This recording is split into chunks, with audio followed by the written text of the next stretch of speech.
আমার বন্ধুকে পরীক্ষা করব। কি করব? পরীক্ষা করব। হাদিস সাক্ষী দেয়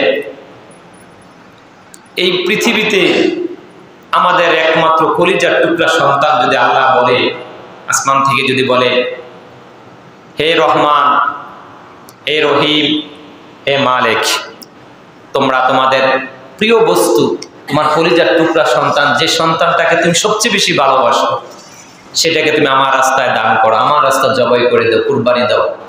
কেমন লাগতো বলেন তো? কি কষ্ট, কি বেদনায়ক একটা কথা, ঘটনা। আমরা কি দিতে পারতাম?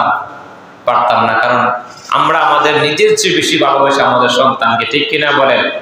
সন্তানের কষ্ট মানে আমাদের কষ্ট, সন্তানের সুখ মানে আমাদের সুখ। এক একটা সময় চলে আসে সন্তানের সব সুখ, নিজের যত সুখ ইনকাম সব ছেলে মেয়েদের জন্য রেখে যায়, কারণ সে যেন ভালো থাকে, ঠিক কিনা বলেন? আমাদের তো একটাই ইচ্ছা যে আমার ছেলে মেয়েটা ভালো থাকুক, অভাব না থাকুক, সুস্থ মতো পরিপাটি মতো দুনিয়ার থেকে খেয়ে বেঁচে যেন মরতে পারে, ঠিক কিনা বলেন? এটাই আমাদের ইচ্ছা। কিন্তু ঠিক আল্লাহ রাব্বুল আলামিন তার পয়গম্বরকে এইভাবে পরীক্ষা করেছেন। এইভাবে নয়, এক একটা পদে এক একটা পরীক্ষা করছেন। তার বন্ধু, তার ইব্রাহিম আলাইহিস সালামের হাদিসে আছে, যখন তার বয়স ৮৬ বছর, কত বছর?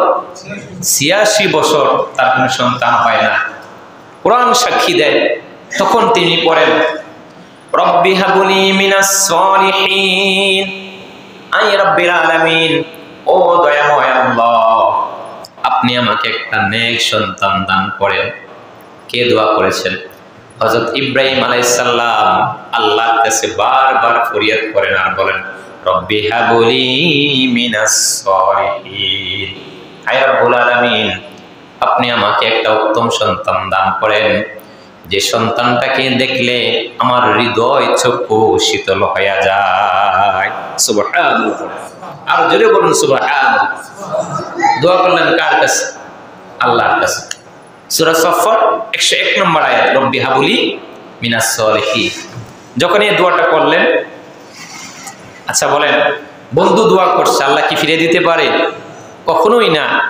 ৮৬ বছর পর্যন্ত তাকে পরীক্ষা করছে, কখনো মূর্তি দিয়ে, কখনো কাফেরদের সামনে রেখে, কখনো তাকে আগুনে ফেলে, এক একভাবে এক এক সময় তাকে পরীক্ষা করছে। যখন তাকে তার বয়স ৮৬, তিনি চিন্তা করলেন, আল্লাহর কাছে ফরিয়াদ করলেন, আল্লাহ আপনি আমাকে একটা নেক সন্তান দান করেন। আল্লাহ তার দোয়াটা কবুল করলেন। ঠিক তখনই হাদিস সাক্ষী দেয়, কোরআন সাক্ষী দেয়, তখনই ইব্রাহিম